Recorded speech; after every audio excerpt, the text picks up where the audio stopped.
Boom! Welcome back, everybody, to another C Squared podcast episode. This was a good couple of weeks for you, Fabi. You just returned from Brazil at the Grand Chess Tour. You won that. That's one of the topics we're going to cover. And of course, the very mediated checkmate event, USA versus India, which just finalized with some controversy. And we will get into that in a second as well. But of course, I will want to gauge your experience and how that was for you from a personal perspective as well. And we'll get into all of those topics in just a second. But of course, first and foremost, congratulations. It's been a very good week and a half for you. Brazil played out quite the way I would assume you envisioned. And it was a grand success. Congratulations for becoming the 2025 Grand Chess Tour champion. First time in the finals since 2019. Yeah, it's been a rocky year, as you know, but definitely winning the Grand Chess Tour makes it seem like a pretty decent year so far. Just because it's the culmination of a long series of tournaments involving most of the best players in the world.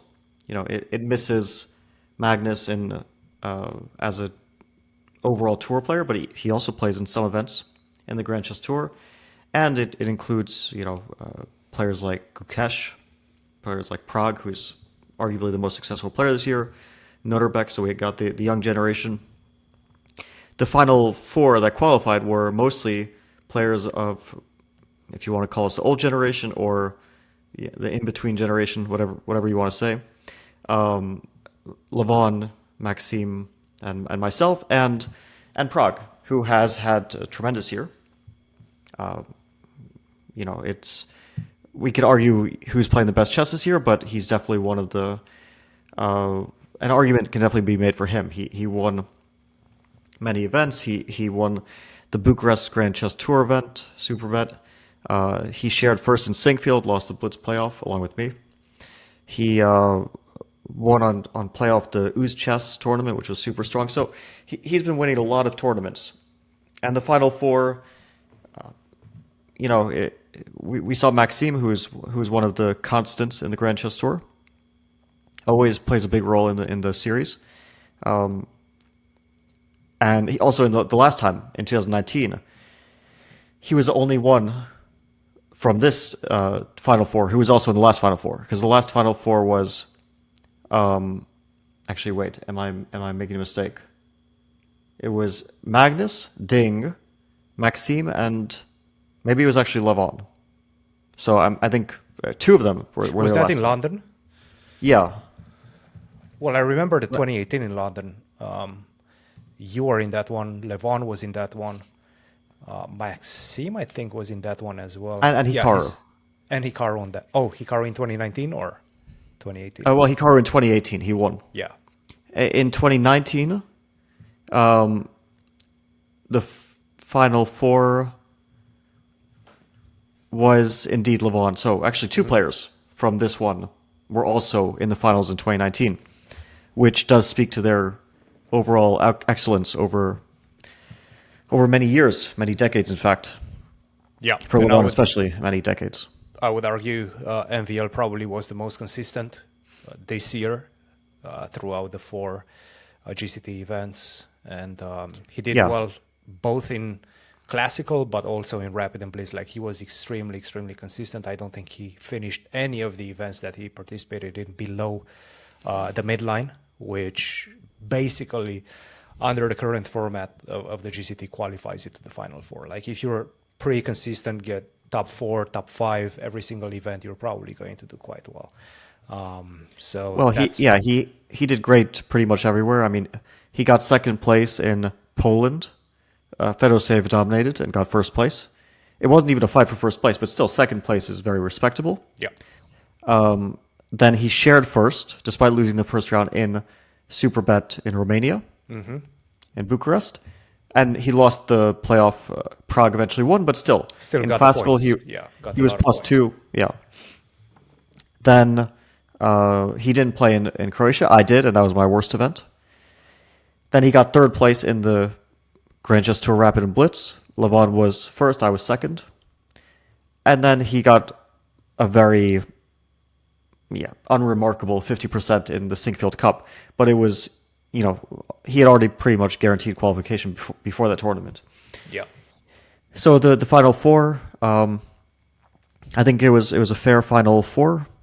Wesley also had a chance to make it.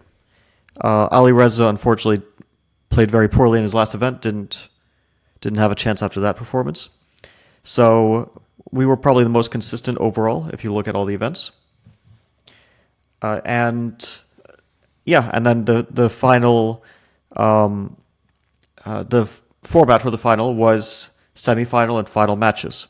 Yeah. Two and classical. I would say, just to add to that, before we get into the Final Four, I do think that this also goes to show that the wildcard selection was quite inspired this year, and a lot of people criticized it. Levon was somewhat of a surprising wildcard, given that he lost a lot of rating, and obviously his start in Romania was not great either. But after that, he just mounted the comeback in the second part of the year. So, definitely an inspired wildcard altogether. Well, yeah, Levon has been, since 2005, basically 20 full years, been one of the top players in the world. He brings the class. So it's, I think he will continue to be one of the best players in the world, although he's definitely not at his peak. I mean, it's he has many other priorities now as well, but he'll continue to be one of the best players in the world for years, I believe. And Maxime is very good in this format, and Prague, we know he's one of the best players in the world, and he's finding his peak this year as well. So it was semi-final and final matches. The way it worked was 1 played 4, 2 played 3. Yep. So number 1 was Maxime. He played Prague, who finished 4th, and then Levon and I tied on points. So we were 2 and 3, basically shared in the overall points. It was like 30.5 for both of us. So we played a match, and the results were that Maxime beat Prague in a relatively close match. He took the lead in rapid, but then in blitz started to falter a bit. But then Prague could have equalized the match in a totally winning position. He actually lost. It was a shocking turnaround in that game. He was up in exchange, very, very cleanly winning if he had converted it with some minimal accuracy. It didn't take too much, but he actually lost that game, and that match went Maxime's way. And my match against Levon was super, super close. It was just draw after draw after draw with some chances for both sides, but very balanced. And then in the third blitz game, with all draws before that, I won after he made a rather surprising oversight in a King's Indian. Although I was already outplaying him at that point in the game, but it was still a very complex game. And then he just missed that C4's hanging, and everything fell apart. And then he didn't come back in the final blitz game. Let's talk about that. King's Indian. This was one of, I would say, not necessarily a shocking revelation, but it was somewhat of a surprise. You chose with the black pieces against d4 to employ the King's Indian in most of the games where he faced 1d4, if not all. All of them. Yeah. All of them. So it was kind of a conscious decision to just go for the kill early on with the black pieces. Obviously, this surprised people, and I would say surprised us as well as you continued to play it throughout the event. Generally, the King's Indian, it has, let's say, a history of being a little bit worse with perfect play. The engines are saying, white has a fairly significant advantage, but black always gets play, gets compensation, dynamic compensation for that. So how did you make that decision? Well, I mean, the King's Indian is, I don't know if I would call it a dubious opening. It's a risky opening. You give the center away. You have very little space. You very often have to deal with getting attacked on the king side in a lot of positions, because white, with the space advantage, can just start throwing forward pawns on the king side. It's a counterattacking opening. So you basically hope that white overextends. White takes the center, white takes space, and at some point maybe white's pawns become weak. That's kind of the basic idea, right, of the opening. Every opening has some idea. Some openings are super solid. You want to equalize. You want to provoke your opponent into taking risks to avoid equality. Here you provoke your opponent by giving them what is some sort of advantage, a strategic advantage, a space advantage. Now, it's been played by many of the greatest players of all time. Bobby Fischer played many classic games in it. Garry Kasparov played many classic games in it. Other players, in the 90s, it was especially a very popular opening. So there's value to it. Now, it's been considered dubious or at times even a bad opening, depending on the analytical tools that we have at our disposal. Now it's very strong engines, so we just delegate all the work to them. With some input from ourselves, of course, but mostly we delegate the work to the engine. And what we found is that pretty much any opening is playable. And by playable, I mean if you play it well, you won't get a bad position. That doesn't mean that you won't get a bad position because you might not play it well. And the question now becomes which openings are practical in terms of getting a good position. And is the King's Indian practical? I don't know. There are people who have learned to play it very well. Players like, talking about the modern players, players of the past, of course. Also, there were many experts, but of modern players, few top players play it consistently, or maybe not even any. Well, Hikaru, Ding played it quite a lot.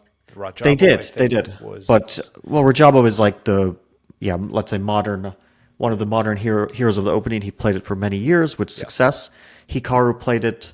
If we go back, 10 or even a bit more years, he played it. Mm-hmm.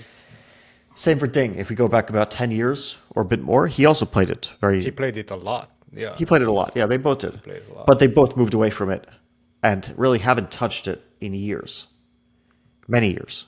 Yeah. And there are players who dabble in it occasionally. You'll see Magnus dabbling in it. You even see Anish dabbling in it. Prague.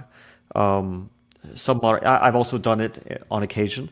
They do, but they do mostly in rapid and blitz in short time controls. In classical, you don't see. I don't remember seeing Anish. I don't remember seeing Magnus. Okay, with the caveat that Magnus doesn't really play a lot of classical nowadays, but still, you don't see a lot of these top guys playing the King's Indian. Even Ali Reza, when he needed to win against Blue Bomb in the last game, he played the Dutch.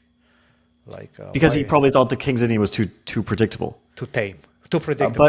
But when he did need to win against Dayak in Bucharest, he needed to win the last round against Dayak. He did play the King's Indian there. Yeah, and he got a bad position, to be fair, but he did also win the game. Because to win games, sometimes you have to take significant risks. You might lose. You have to weigh that balance. My idea, of course, was not to take significant risks to win.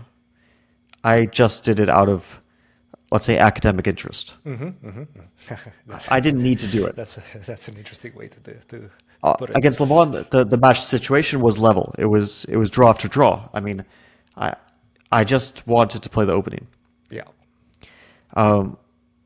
Now, it worked out. Of course, it's also possible it wouldn't have worked out. From a results perspective, it definitely worked out. How would you consider it from, let's say, forget about the result, the opening outcome, and the way you felt playing it? How did it work from that perspective? Well, from an opening point of view, it worked out. The first classical game, he didn't know what I wanted, so he went into a sideline, and the game was drawn. That was it. Although I probably also didn't play it in the absolute best way from an opening point of view. The first rapid game, I actually got a chance to just get a big advantage from the opening. I even had it in my notes. I just was I was rushing a bit in the rapid games overall, and just passed by the moment. And even after that, it was about equal for quite a while. So the fact that I later got in trouble had nothing to do with the opening. And then in the blitz game, 2 blitz games I played it in. The first one I did get in trouble, but that was because I played poorly and in a position which I kind of knew a little bit about, and I should have played better. It wasn't the fault of the opening. And then the other blitz game, the blitz game I won, it was just a complicated King's Indian fight. You know, it could have gone either way, but overall, it's what you want from the King's Indian. You kind of want that. You know, he gets the space, but I get the pawn breaks and the possibility to attack his potentially weak pawns on e4, on d5. These are kind of, you know, weaknesses that you try to provoke and exploit. So overall, worked well. You know, it's not. It's definitely not a revolutionary thing. There's many players who play the King's Indian even exclusively and do it fine. For example, Ivan Saric, Amin Bassem. You can see their games. Nicholas Theodoru, I don't know if he plays exclusively, but he also plays it quite often. A lot. Yeah, yeah. So there are a bunch of players around the mid 2600 level to high 2600 level who are playing it often and with success. You know, it's a fine opening. It really is a stylistic thing. And from a stylistic perspective, how did you feel about it? How would you feel the position? How did you enjoy playing the structures and the position? Well, I've always played these like set quasi King's Indian lines. Like I played, I don't know, maybe 40 games in this Bishop f5 King's Indian, which is maybe more than 40, which is a very dubious line. I even played against Ding in Classical. It's a very dubious line, but I always enjoyed it. Yeah. And actually had like a lot of success overall with it. Some disappointments, some bad games, but I remember your victory against Lenderman at the US Champs when you really needed a victory. That was a G3 King's Indian. G3 yeah, with Bishop Bishop f5 also. Yeah, also that was, you know, when you need to play for a win, it's a good opening in general. Unless your opponent goes for there are some drawish lines as there always are in some openings. But I've always felt like the structures are pretty familiar to me. It was more about the theoretical stuff because the King's Indian is also hugely theoretical. It's decades of massive theory. So that part has always scared me. That's why I played this Bishop f5 stuff, because it's just no theory, right? But the theoretical part, I think it's probably one of the better points for the King's Indian. You know, if there are some tools that people can use to learn the opening. I think Gawain Jones has a really comprehensive King's Indian series on Chessable that he made. It's probably like 60 plus hours of video, which I haven't gone through, but I assume it's a very good tool. So if any of our viewers want to learn, that's probably where I'd start if I were them. Cool. So you went through Levon, you made it to the finals, obviously a very tense match against Levon. You've always had very, very difficult matches against him. Once again, a clash of styles and a clash between two players with a lot of class. But then you meet MVL, who once again, from our perspective, and we were doing commentary for this one, it felt like he was in great shape once again, especially given his rapid and blitz success. Mostly because it felt his decision-making was working quite well. He was playing fast, putting a lot of pressure from a practical perspective on his opponent, Prague, up until that point. It felt this one is going to be a difficult match.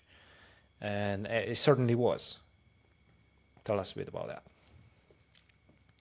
Yeah, well, it did end up being a very difficult match. I think it could have been much easier. It came down at this, well, I wouldn't say came down to, but at the start, the first classical game became a critical one. It wasn't a slow start.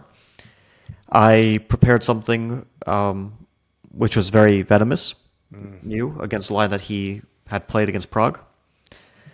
I knew the position well. I played it well. He had equalized. He also played well. He had equalized, but he was always under pressure on the clock and on the position. Maybe not objective pressure, but it was complicated. You know, he felt on the back foot for sure. And then he made a mistake going into a queen and pawn endgame. which is still a draw, but you shouldn't be going into it. And then he made another mistake. I was surprised to find out after the game that the queen and pawn endgame is actually a draw. I thought it was winning. Then he made another mistake, playing f5, and then it was winning. And then I had all the time in the world. I calculated, when he played f5, I calculated up to queen f2. Everything was going perfectly well. It was a pretty pristine game. I mean,